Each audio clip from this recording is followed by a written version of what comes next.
Well, the government has dismissed claims that the centre had diluted protections for the Aravalli Hills, clarifying that nearly 90% of the Aravalli landscape would remain protected. But you know, the Save Aravalli's chorus has led to the government issuing this clarification, and the Environment Minister Bhupender Yadav has said 90% of the Aravallis are shielded.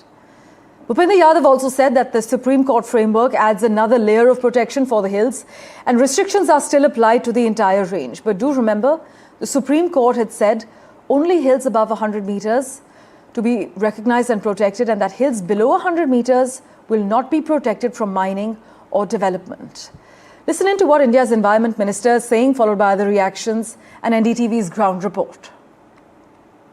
कुछ YouTube channel ने और कुछ लोगों ने एक confusion खड़ा कर दिया कि 100 मीटर का अर्थ ही होगा टॉप के 100 मीटर। ऐसा नहीं है। उसका जो बेस स्ट्रक्चर है, जो पर्वत का बेस स्ट्रक्चर है, अगर वो ज़मीन के अंदर भी 20 मीटर है, वहाँ से लेके 100 मीटर तक प्रोटेक्शन है।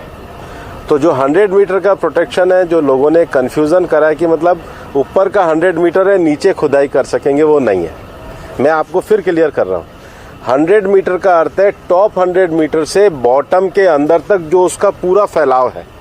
मेरा ये स्टेटमेंट लिख लीजिए, टोटल अरावली का एरिया 1,47,000 स्क्वायर किलोमीटर है। इसके बाद केवल अभी की जो मेरे पास 39 डिस्ट्रिक्ट है, केवल 217 किलोमीटर मतलब 2% में ही माइनिंग हो सकती है। अरावली को लेके जो फैसला आया सुप्रीम कोर्ट का, वो दुर्भाग्यपूर्ण है।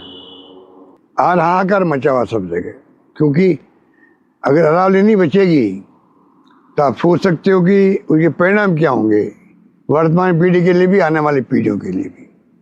अरावली खाली पहाड़ नहीं है, ये जीवन रेखा है राजस्थान के लिए भी, और जो अन्य प्रदेश है, चाहे गुजरात हो, चाहे वो दिल्ली हो, चाहे हरियाणा हो।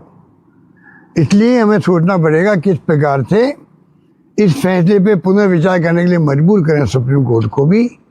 उसके लिए भारत सरकार को आगे आना चाहिए।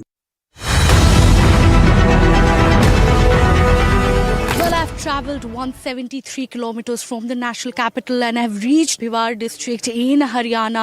Right behind me you can see the visuals of the majestic Tosham Hills, which is part of the ancient Aravalli range, and it is this very Aravalli range which is amidst a firestorm national debate. It is all because of the controversial Supreme Court judgment that says, that defines Aravallis, that only the landforms which are above 100 meters those will be qualified as the Aravalli Hills. ये क्या कोई फसल है? गेहूं की फसल है कि आप अपनी मर्जी से काट लोगे? नहीं काटने देंगे, और हम अपनी जान दे देंगे इसके लिए। हमारे साथियों ने, राजस्थान का, हरियाणा का इतिहास रहा है, पर्यावरण के लिए अमृता देवी ने जान दे दी थी अपने साथियों के साथ, और ये तमाम साथी आज यहाँ इकट्ठा हुए हैं। अलग अलग संगठनों के लोग हैं, इनके अलग अलग मुद्दे हैं। आज ये जीवन बचाने की लड़ाई के लिए यहाँ पे हैं। सबसे ज्यादा खतरा है वो दिल्ली वालों के लिए ही है, दिल्ली NCR वालों के लिए, क्योंकि जहां तक ये समझ पाए हैं हम लोग कि ये गुड़गांव और नोएडा के आसपास की जो अरावली है, ये सबसे पहला हमला वहीं होने वाला है। और आज आप देखेंगे कि 800 के आसपास दिल्ली का पोल्यूशन पहुंच चुका है।